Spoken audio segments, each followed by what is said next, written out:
Good afternoon, hoodies. Welcome back to the Hood Table for another The Hood Table podcast with your girl Tanya. We are going to be picking up with day 9 of the testimonies from the R. Kelly sex trafficking trial. And if you could please like the video, share the video, and subscribe to the Hood Table on your way in. If you're not already subscribed, please and thank you very much. Now, at the beginning of each of these shows, the trial that is, I mentioned all the charges that R. Kelly is facing, which is from sex trafficking to forced labor and violations of the Mann Act, racketeering, sexual exploitation of children, and kidnapping. And today we are going to go over what some of the things we found out from day 9 of the R. Kelly trial. Now we're going to focus on two witnesses here, one by the name of Faith and one by the name of Suzette. But we're going to speak about Faith first. If you've been tuning in to the news, you probably ran across the information or details on this witness character who is calling herself Faith. Now, Faith claims that she had met the R&B star R. Kelly at a concert, and actually, she wasn't even a big fan of his. Like most of the women who met him or tried to meet him or get in contact with him were either seeking out some type of assistance for him to help boost their career, or they was just like a super mega fan, or they were attracted or wanted to be with him. But she didn't even like his music. She happened to meet him from her sister. Her sister, which was actually her older half sister, had invited her to an R. Kelly concert that happened to be in San Antonio in the year of 2017. Again, her sister was a fan of the star, but the witness was not. But eventually, the witness started a relationship with the star, and he had invited her to join him on the road for his tour. Now, from what I gather, the main thing that she was testifying about on Tuesday, on day 9 of the trial, was how she had contracted or been exposed to the herpes virus. Just like some of the other witnesses said, R. Kelly liked to have sex without protection. He never wanted to put on a condom.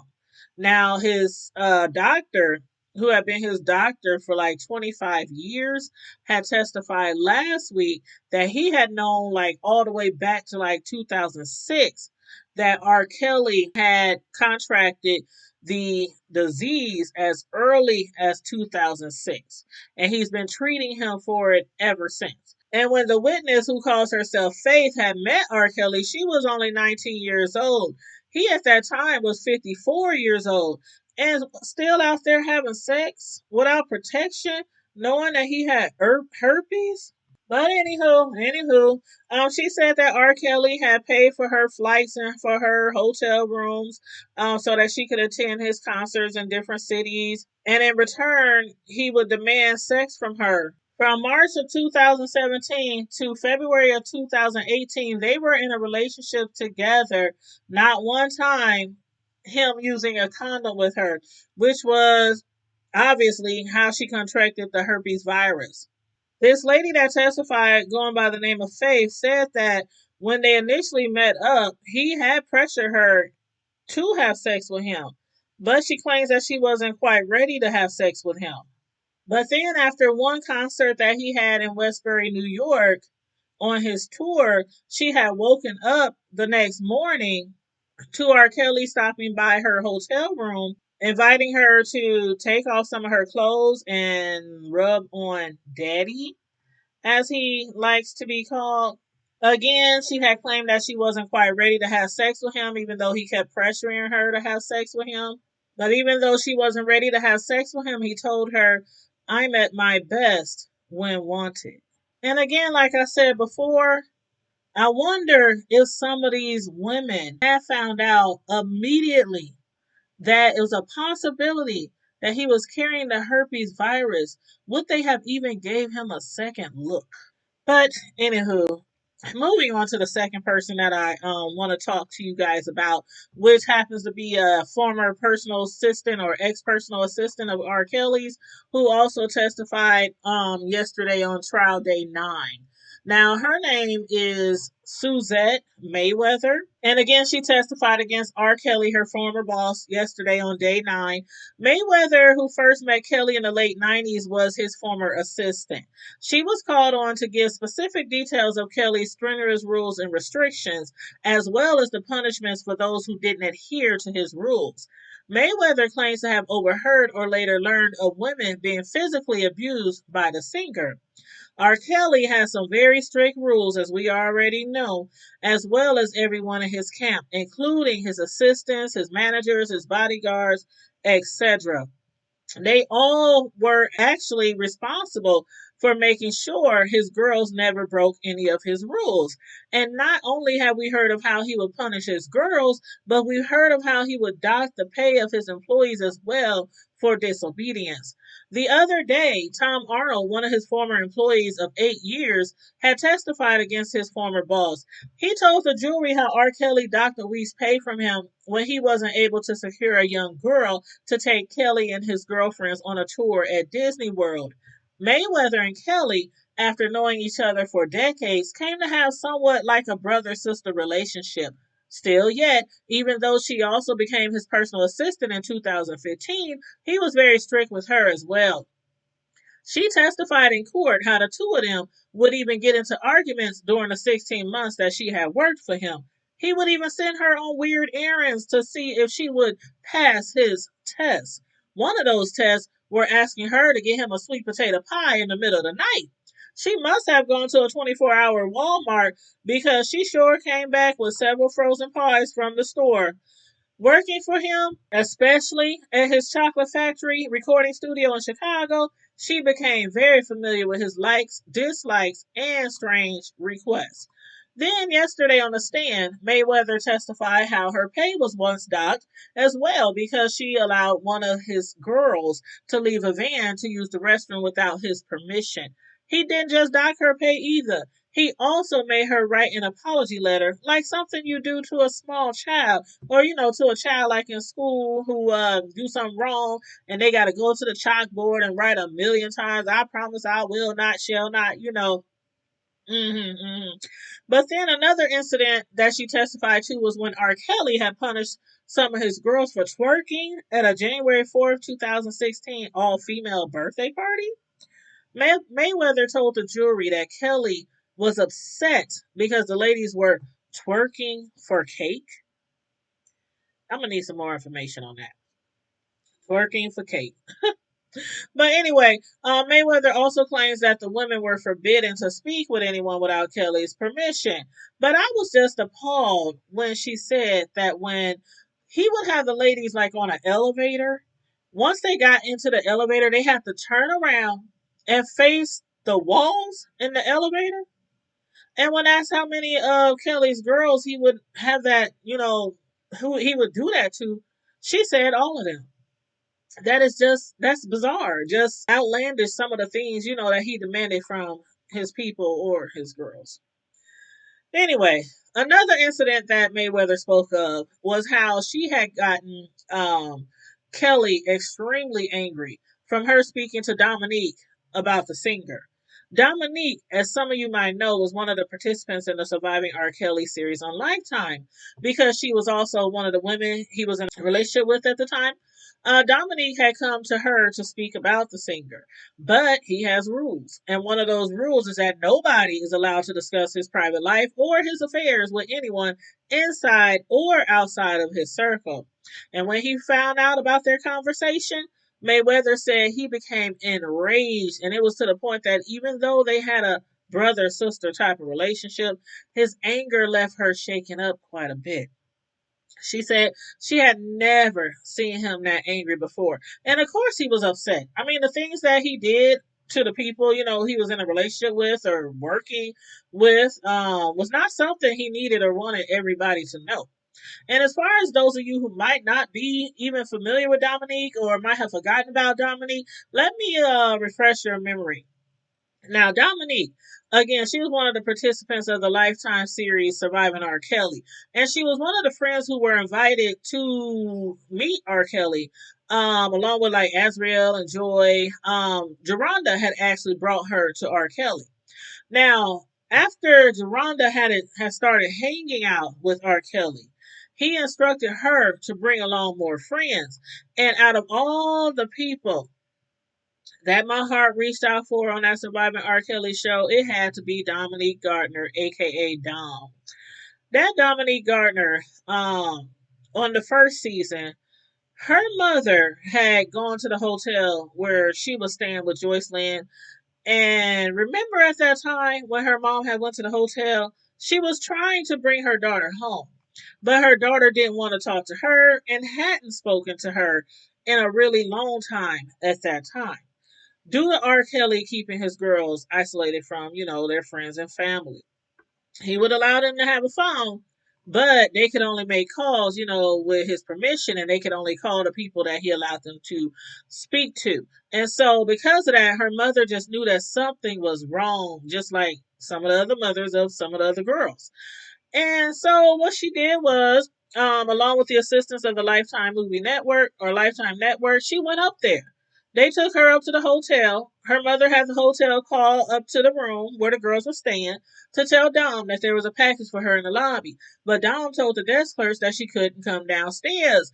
And of course, she couldn't come downstairs. I mean, this was all recorded, by the way, on the show, on the series. But the girls couldn't bust a move. They can lift a finger, eat, sleep, drink. They couldn't do anything without his permission. And so that's why she didn't come downstairs. So what happened was the Lifetime producers, the camera crew, they took Dom's mom up to the room. And as soon as Dom saw her mother, she literally freaked out because Joyce Lynn was in the other room in the hotel. And they're not supposed to communicate with other people without the singer's permission. Dom's mom was very sad. She was distraught, because she saw her daughter all shaken, upset, nervous, at the sight of them being there. And most likely because she knew that she would probably be in trouble if Kelly knew that her mother was there. But also, you could see in Dom's eyes that she really wanted to leave with her mother. She just didn't know how. But she had told her mother, y'all gotta go. I'll talk to you. It's just not right now. She just pushed her mother away. Just told them the camera crews they gotta go. They gotta go. Her mother then went out to the car with the camera crew. She sat back down in her vehicle. She broke down. I mean, she was crying and everything. It was so sad. And then the next thing you knew, somebody from the hotel had ran out and said, Dom's on the phone. Come to the front desk. So when her mom got to the front desk and got on the phone, Dom told her, I'll leave with you, but you got to come back later on that evening. Dominique was hoping that when her mother came back later, Joyce Lynn might be gone so that she can escape with her mom. So when her mom did come back later that evening, Dom ended up leaving with her and the Lifetime crew. And all she had with her was a bag of clothes when the crew got her up out of that hotel.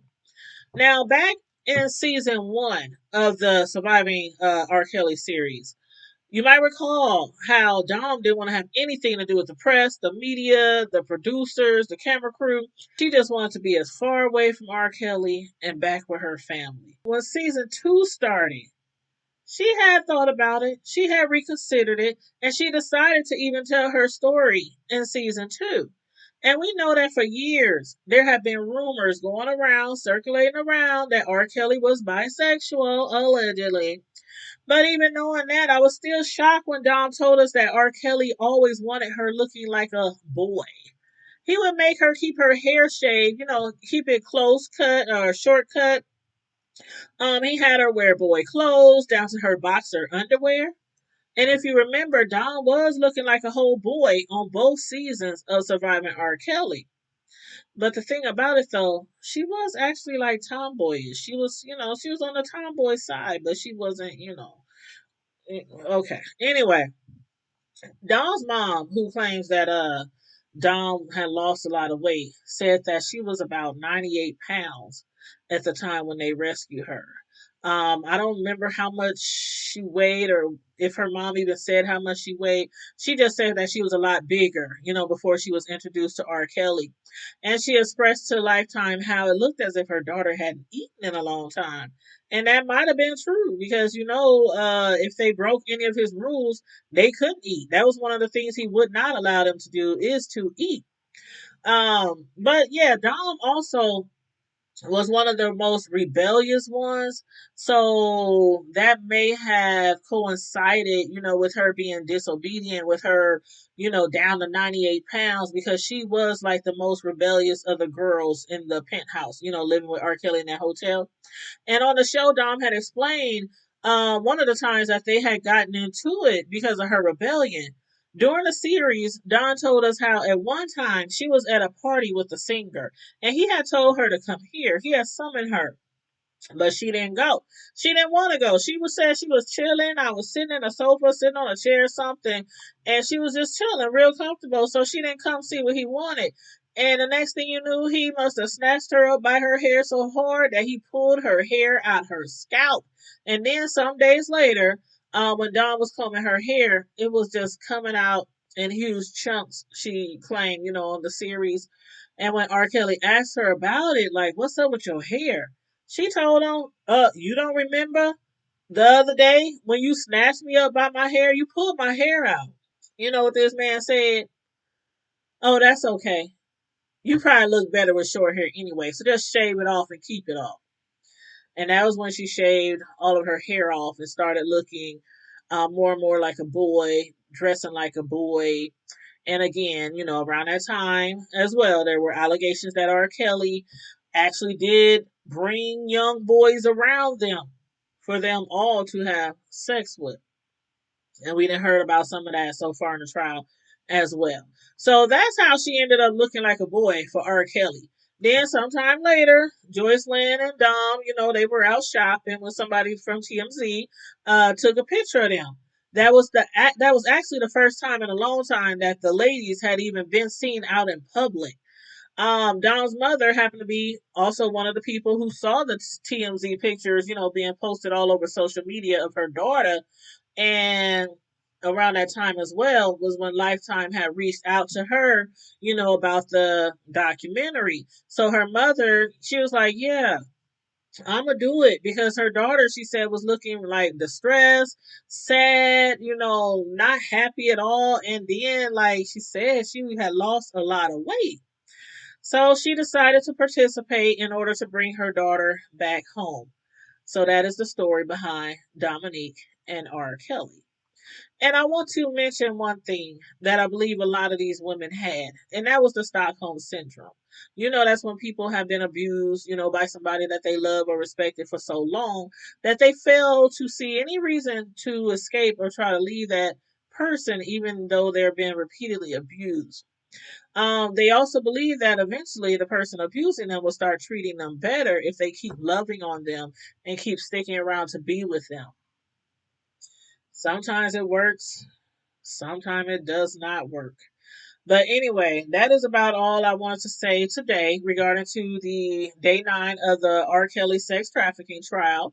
Again, you guys, make sure you like the video, share the video, subscribe to the Hood Table if you're not already subscribed, and please follow us on our other social media platforms like Facebook, TikTok, Snapchat, ID, IG, and our the Hood Table website, thehoodtable.com. Now for the next week, I might be like a day or two behind in my reviews or my commentary on the TV shows we watch or that I watch and review, and the R. Kelly trial, because my oldest son and his son's mother is moving um to another place, and they're going to need me to watch the baby a little bit more than I normally watch the baby, so that they can move and get all their things situated in their new place. So the reviews will still keep coming out, the TV show reviews, the R. Kelly reviews, and commentary. But again, it might be like a day or so late. If you're signed up for our monthly newsletter over at thehoodtable.com at our website, I'll try to get that out to you guys by this weekend. Check your spam if some of you do not receive your newsletter, your monthly newsletter, because some people tell me that it sometimes go to the spam. So just go to your spam, check it there. If it's there, mark it as not spam, so your email can know, to let it come through every month when I send out our monthly newsletters. And if you want to become a part of the official members of the Hood Table family. All you got to do is hit the join button next to the subscribe button on our YouTube channel. It's only $1.99 per month. If you want to get any of our merchandise, that's over on our thehoodtable.com website as well. At the top of the screen, you see a link that says store or, I think it says store or shop. And you just click on that. It'll take you to our Teesprings where a lot of our merchandise, you can see all of our merchandise and purchase anything from over there. And in the meantime, and in between time, everybody, I hope you have a wonderful day, and a wonderful holiday, a wonderful Labor Day if I don't speak to you before Labor Day. Stay safe, be blessed, remain vigilant at all times, and always remember to keep it hood. Bye.